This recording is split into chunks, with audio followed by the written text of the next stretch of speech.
Imagínate esto, un país donde el problema no es la deuda, ni los impuestos, ni la inflación. No, el verdadero dolor de cabeza aquí es que hay demasiado dinero. Este es el caso de Irlanda, un país que ha gestionado sus finanzas con tal destreza que ahora enfrenta un dilema bastante inusual en el panorama global. La historia es digna de un guión de cine.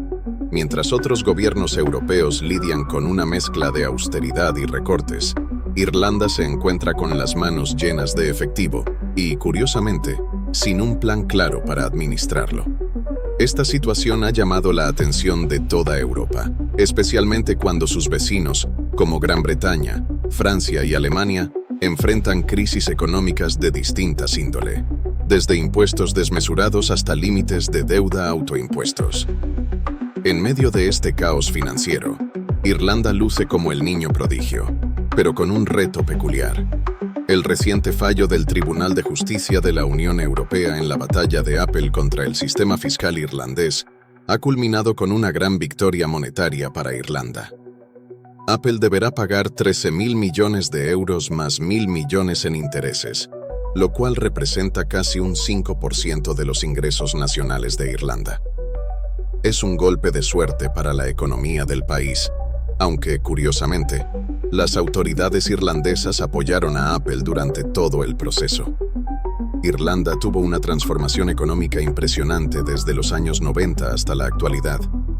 Durante gran parte del siglo XX, Irlanda fue uno de los países más pobres de Europa. Su economía era principalmente agrícola y el crecimiento era lento, con una alta emigración hacia otros países. Pero en los años 90, Irlanda experimentó un milagro económico conocido como el Celta Tigre o Tiger Economy. Para impulsar su crecimiento, Irlanda adoptó una serie de políticas pro-mercado y pro-inversión.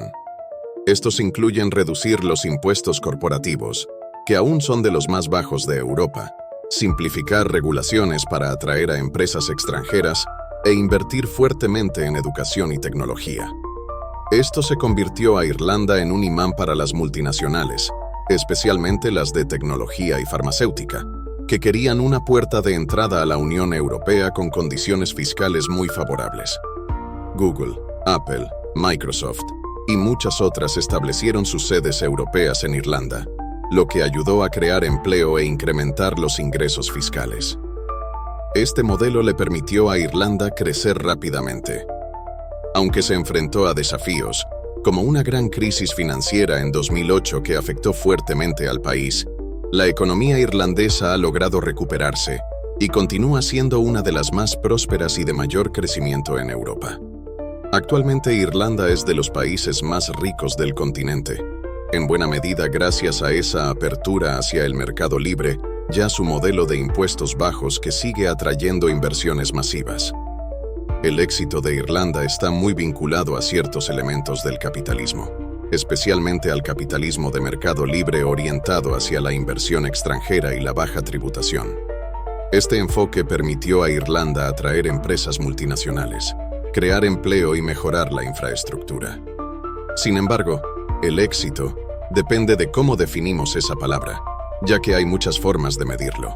Y no todos los aspectos del modelo irlandés son capitalistas en el sentido clásico.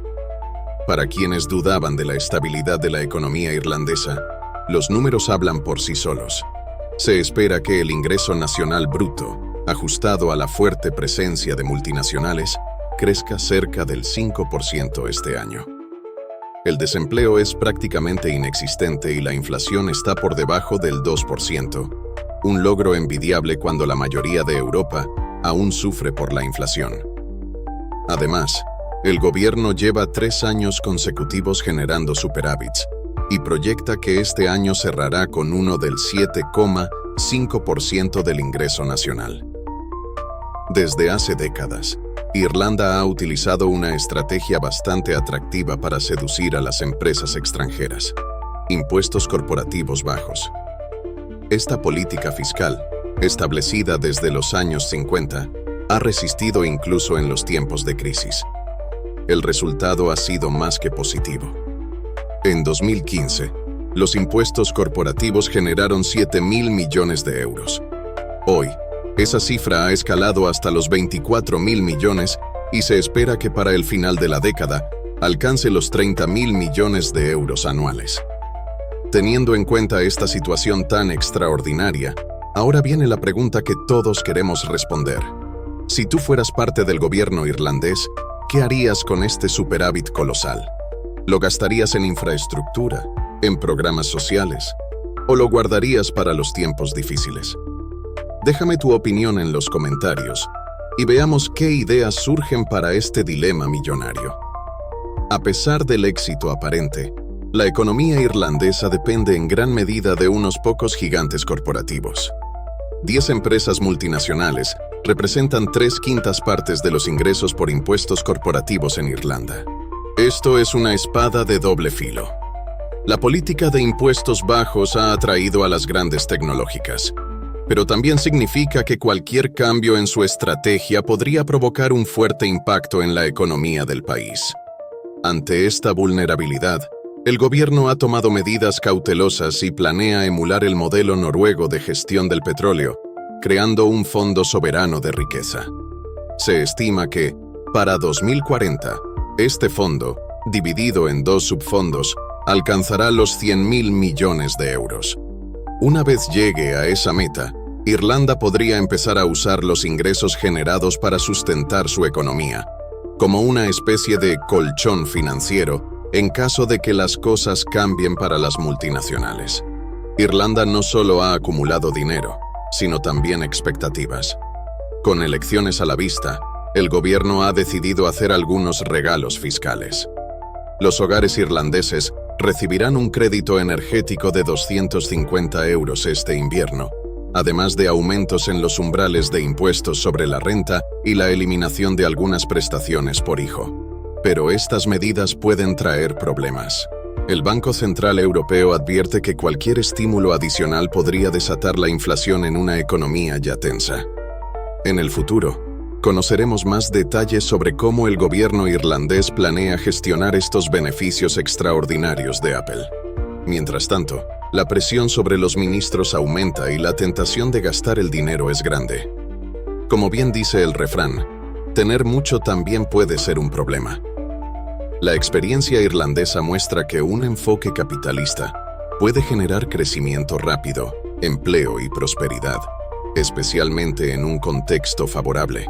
Sin embargo, también revelan ciertos riesgos, como la dependencia de un sector o de pocas empresas, que podrían ser problemáticos si estos ingresos disminuyen o si la economía mundial enfrenta una crisis. Muchos otros países han experimentado éxito económico con modelos diferentes, como los países nórdicos, que combinan economías de mercado con una fuerte red de seguridad social. Así que el éxito puede lograrse a través de varias formas de capitalismo o incluso mediante modelos económicos mixtos, donde un Estado reducido juega un papel activo para asegurar una distribución justa de la riqueza y evitar desigualdades excesivas y proteger al ciudadano común de los monopolios. Coméntanos, y si quieres saber cómo el futuro del dinero es realmente tan prometedor como parece, en este video exploramos la verdad oculta detrás del futuro de las criptomonedas y cómo las monedas digitales están transformando la economía mundial. Descúbrelo en nuestro próximo video.